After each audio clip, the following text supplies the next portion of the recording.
Bonjour, Céline Gressiette, coach professionnel et psychologue, Cyril Fonbonne, coach professionnel et préparateur mental.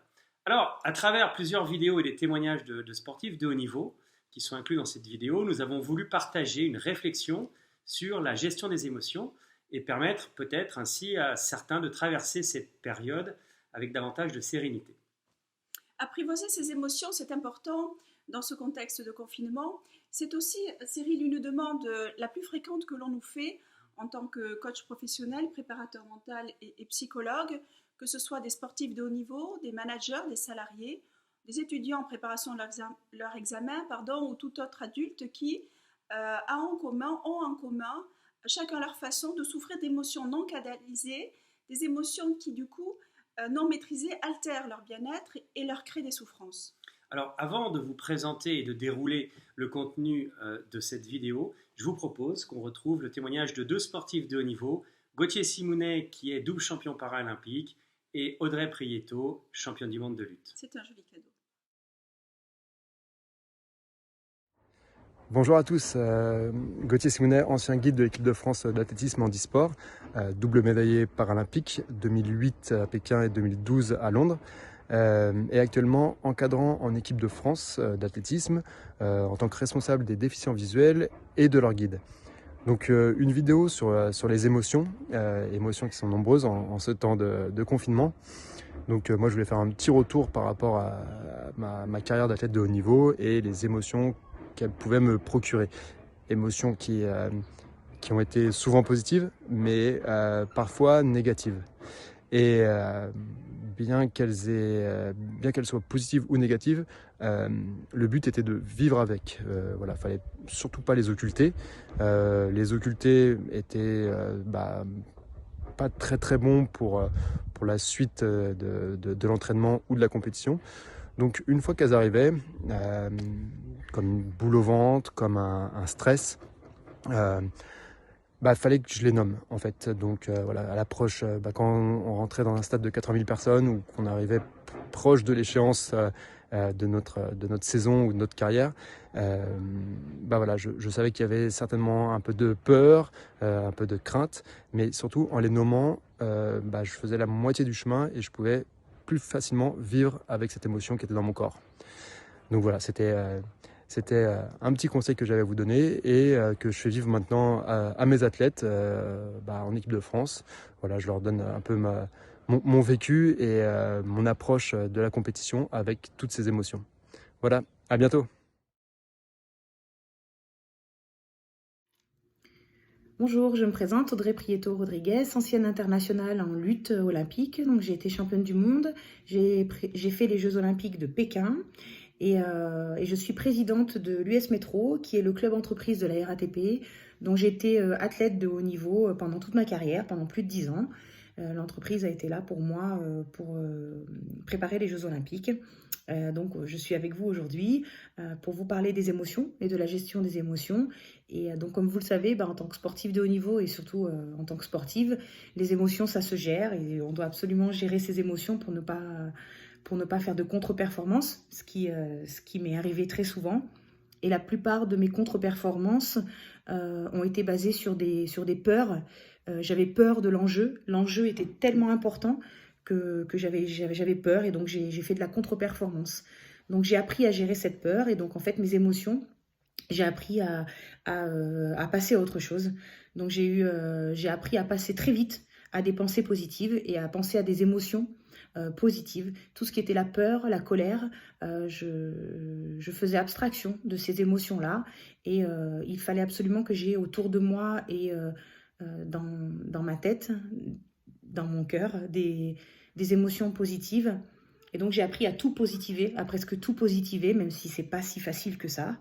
Mais voilà, afin que la peur ne m'envahisse pas et afin que je n'ai pas des peurs irrationnelles qui n'avaient rien à voir avec... j'avais peur de ma combattante, elle était plus forte que moi, elle était la meilleure. Et non, j'ai enlevé ces peurs-là, je me suis mis devant un miroir et je me mettais devant le miroir et je me disais, voilà, quels sont tes atouts, qu'est-ce que tu peux pas contrôler, quelles sont tes techniques préférées. Et voilà, j'étais la meilleure sur ça, je suis la meilleure sur ça, et voilà.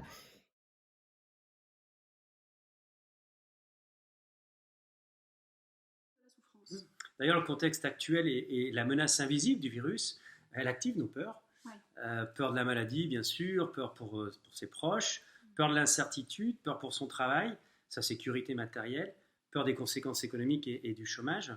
La peur nous fait avoir des réactions irrationnelles qui déclenchent de l'angoisse et de l'hypervigilance.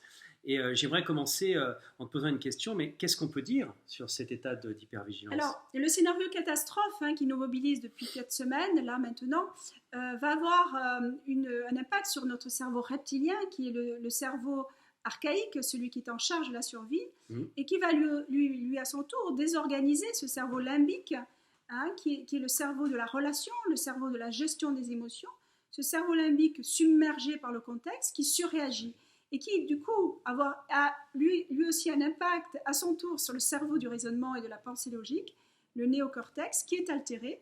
Ainsi la peur réduit notre espace de pensée et engendre des comportements parfois inadaptés, voire irrationnels. Alors du coup, comment on peut apprivoiser nos émotions et en tirer le meilleur profit? Alors déjà, émotion, Cyril, ça vaut le coup de faire un détour sur qu'est-ce qu'on entend par là. Certaines traditions parlent de 84 000 émotions qui sont déclinées en 6 émotions de base: la joie, la tristesse, la colère, la peur, la honte et le dégoût. Émotion en latin, emovere, signifie ce qui met en mouvement. Nos émotions nous rendent vivants, elles guident notre comportement, elles jouent un rôle adaptatif, elles sont le warning qui signale que certains de nos besoins fondamentaux, de nos besoins psychologiques, ne sont pas satisfaits. C'est un signal d'alarme. Oui, c'est un indicateur interne de ce qui va ou de ce qui ne va pas. Ainsi, nous avons tout intérêt à entendre ce signal d'alarme et du coup, à l'inverse, demeurer sourd à nos émotions peut nous conduire à des troubles somatiques, voire pathologiques. Et pourtant, notre culture occidentale, elle nous a plutôt appris à réfréner nos émotions et en opposant émotion et raison. Et on utilise d'ailleurs avec nos enfants plutôt des injonctions du type ne pleure pas, calme-toi, sois raisonnable. Oui, elles nous rendent service à condition qu'elles n'atteignent pas des intensités trop fortes ou qu'elles ne s'installent pas dans la durée. Voilà. Car à un certain stade, elles sont le fruit de notre mental qui s'emballe et sont donc très consommatrices d'énergie psychique et même physique et peuvent aller jusqu'à des troubles anxieux généralisés, ces fameuses ruminations qui nous font basculer du côté de la pathologie. Une parenthèse d'ailleurs, nous avions vu dans une précédente vidéo sur l'impact des pensées positives sur nos comportements, que nos pensées étaient à l'origine de nos émotions et que nos émotions pouvaient guider nos comportements. Une pensée positive, Cyril, va engendrer une émotion agréable, qui va se traduire par un comportement approprié à la situation. Oui. Si en me levant, je me dis la vie est pleine d'opportunités, parce que c'est la croyance que j'ai décidé d'avoir et d'installer dans mon mental, j'y crois vraiment. Et que du coup, je me lève happée par cette idée qu'aujourd'hui, je vais saisir des opportunités, eh bien, dans quelle émotion je vais être plutôt ? Mais la joie, la curiosité aussi. Voilà, et mon comportement, du coup, va se traduire par des actes positifs, de conquête, de recherche active, de mise en relation, et je serai donc portée par cette énergie d'enthousiasme et de partage. Et à l'inverse, du coup, si... Alors oui, si je me laisse focaliser sur des risques, les risques que cette semaine, que cette journée peut apporter, ou un sentiment d'insuffisance aussi sur moi-même, du type je ne suis pas assez... Je ne vais pas y arriver, ça va être compliqué. Ça va être compliqué. Donc l'émotion générée par ce type de pensée sera une émotion plutôt désagréable, comme la peur, la tristesse, et le résultat sera un comportement de repli, d'abandon, une énergie défensive ou de fuite. En synthèse, le circuit neuronal qui véhicule les émotions est intimement lié à celui qui véhicule la cognition. Mot barbare pour dire quoi ? Cognition, c'est les pensées, les croyances, bref, notre vision du monde, qui sont créatrices de notre réalité. On ne voit pas le monde tel qu'il est, mais tel que l'on est soi. Et avec nos pensées, nous construisons notre réel. Alors, le réel des sportifs de haut niveau, Cyril, toi qui le connais bien, ces sportifs qui sont confrontés à l'adversité, au challenge, au défi, à l'émotion, qu'est-ce qu'on peut apprendre de leur stratégie en gestion émotionnelle ? Simplement, en général, qu'est-ce qu'ils mettent en place ? C'est simplement les accueillir, ces émotions, et les observer. Ce qui est vraiment important, c'est de repérer corporellement les signes de la manifestation émotionnelle. j'apprends à me connecter par la sensation à mon corps. Je cherche simplement à localiser dans quelle partie de mon corps je ressens cette émotion. On a tous déjà vécu, par exemple, une pression dans l'estomac, une boule dans la poitrine, un battement au niveau des tempes, une chaleur, une rougeur au visage, la voix qui tremble quand je dois prendre la parole en public. Ce qui est réellement important, c'est d'identifier vraiment la manifestation de l'émotion dans notre corps. Puis juste après, je vais me poser une question. Qu'est-ce que je ressens ? Je nomme l'émotion, je verbalise la sensation. C'est vraiment important. Qu'est-ce que c'est ? Est-ce de la peur, de la colère, de la tristesse, de la honte, du dégoût ? Enfin, on revient sur les 6 émotions primaires dont tu nous parlais tout à l'heure. Et pour quelle raison c'est important de les nommer ? Simplement, le fait de la nommer va la rendre plus accessible à la conscience et réduire du coup son intensité à peu près de 50%. Et de fait, réduire aussi son impact et les effets physiologiques qui sont associés. L'idée, c'est de ne faire aucun effort pour la contenir. Non, voilà. C'est vraiment de la laisser nous traverser. Avec une forme de bienveillance, d'accueil inconditionnel, sans jugement, sans impatience. Oui, vraiment sans impatience. Et sans s'identifier à elle. Oui, il vaut mieux dire « je suis en colère face à telle situation d'injustice » plutôt que de dire « je suis colérique ». Ou bien je suis un éternel anxieux. Non, parce que notre inconscient va adhérer à cette croyance. Il est préférable de dire face à telle situation inédite, je ressens de l'angoisse. Alors, cette émotion, comme tu le dis, doit trouver une voie d'expression et ne doit pas être réprimée. Oui, car il y a un principe en coaching et en psycho qui nous anime beaucoup, c'est ce qui ne s'exprime pas s'imprime. Et où ça s'imprime ? Dans le corps. Et on parle du coup de somatisation. Oui, qui en est la principale manifestation. Qui en est la principale manifestation. Ce que je ne dis pas avec les mots va se crier dans la violence des mots MAUX. Tout ce à quoi je résiste persiste. Tout ce à quoi je résiste persiste. Donc du coup, qu'est-ce qui se passe si on résiste ? Alors, cette action de résistance renforce la pression psychique. On parle de crise angoisse aujourd'hui, on voit pas mal de personnes atteintes par ce phénomène. En réalité, la crise angoisse est une compression trop forte des émotions. Le bilan énergétique est lourd, la fatigue et l'épuisement s'installent, alors que l'émotion, si nous ne l'alimentons pas, elle s'épuise d'elle-même. Il faut donc être rassuré et compter sur ce processus naturel de guérison du corps et de l'esprit en nous laissant traverser par ces émotions pour mieux les gérer, pour mieux les apprivoiser. D'ailleurs, Céline, je te propose que nous écoutions le témoignage de sportifs de haut niveau qui ont gentiment accepté de nous envoyer leurs expériences. C'est un joli cadeau. Joli cadeau. Et donc, on va... Donc coucou Mado. Coucou. Alors on va faire une petite vidéo pour parler particulièrement des émotions. Voilà, est-ce que avant de commencer de parler de ça, est-ce que tu peux te présenter en 2 mots ? Alors je m'appelle Madeleine Malonga, je suis dans la catégorie des moins de 78 kg. Je suis au club de l'Étoile sportive Blanc-Ménil.